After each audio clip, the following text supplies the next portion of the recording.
3 साल हो चुके थे बेटे को अपना घर छोड़े और विदेश में बसे हुए। 75 वर्ष की उम्र में सुलोचना देवी की याददाश्त काफ़ी कमज़ोर होती जा रही थी।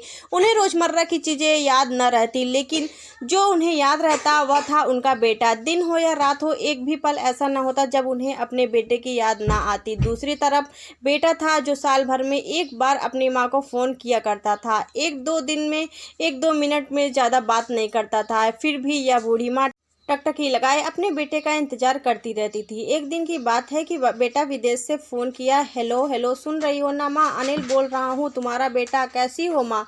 मैं ठीक हूँ बेटा, तुम बहू और पोता कैसे हैं? माँ ने पूछा। सब अच्छे हैं माँ, मैं अगले हफ्ते गांव आ रहा हूँ माँ तुम्हें लेने।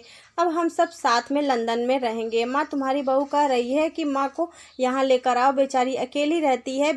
माँ की बूढ़ी आंखें सूखी, आंखों में आंसू भीज गए। उसके कमजोर शरीर के नस नस में खुशी की लहर दौड़ गई। बेटे और बहू को अपने प्रति प्रेम देखकर माँ का मन खुशी से भर आया। बेटे ने कहा, माँ तैयार रहना, मुझे ज़्यादा दिन छुट्टी नहीं है। जिससे पैसे लिए हों जा कर के पैसे ले लो, और प्रॉपर्टी डीलर से बात कर लेता हूँ घर के लिए। घर के लिए? माँ ने पूछा।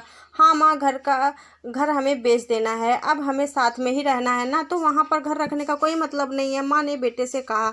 बुढ़ापे की वजह से ठीक से चलने में असमर्थ माँ ने पूरे मोहल्ले में घूम घूम कर इस खुशखबरी को सुनाया। सभी को खुशी हुई और इसका आखिरी दिन अपने परिवार के साथ खुशी से बीत जाएंगे। घर वापस आकर माँ ने अपने घर के कोने कोने को ऐसे देखा जैसे वह अपने दूसरे बेटे को देख रही हो।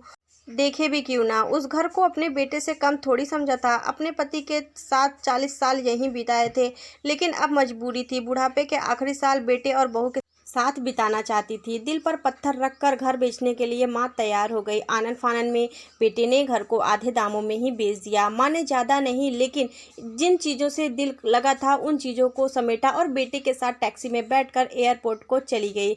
एयरपोर्ट पर आकर बेटे ने माँ से कहा, माँ तुम यहाँ पर बैठो, मैं सामान और बोर्डिंग पास की जांच कराकर आता हूँ। वहाँ वक्त लगता है और खड़ा रहना पड़ता है, तुम्हें तकलीफ होगी, तुम यहीं आराम करो। मैं यूँ गया और यूँ आया। माँ बेंच पर बैठ गई और बेटा अंदर चला गया। काफ़ी समय हो गया, बेटा वापस नहीं आया। माँ सोचने लगी, ज़्यादा भीड़ होगी इसलिए देर लग रही है ना। अंधेरा होने का समय आने लगा तो लोगों की चहलकदमी भी कम होने लगी। माँ को अब चिंता होने लगी। एक कर्मचारी ने पूछा, किससे मिलना है माँ जी आपको? यहाँ पर क्यों बैठी हो? डरती हुई आवाज़ में सुलोचना देवी बोली, मेरा बेटा अंदर सामान की जांच कराने गया है, लंदन जा रहे हैं हम। क्या नाम है माँ जी आपके बेटे का? कर्मचारी ने पूछा। अनिल नाम है इस मेरे बेटे का, सुलोचना देवी ने बताया। कर्मचारी अंदर गया और थोड़ी देर बाद बाहर लौटा।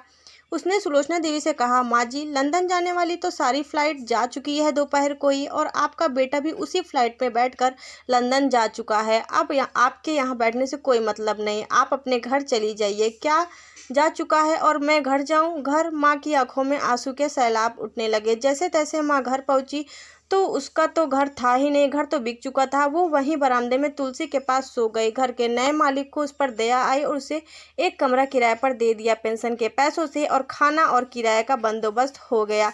कैसे कैसे दिन बीतने लगा। कुछ दिनों बाद घर के नए मालिक ने सुलोचना देवी से कहा, माँ जी आप अपने रिश्तेदार के यहाँ क्यों नहीं जाती हो? इस उम्र में आपके लिए वही अच्छा रहेगा। अच्छा तो होगा, लेकिन अगर मेरा बेटा वापस आया तो उसका ख्याल कौन रखेगा? मेरा बेटा बहुत भोला है, उसे अपना ख्याल रखना बिल्कुल नहीं आता।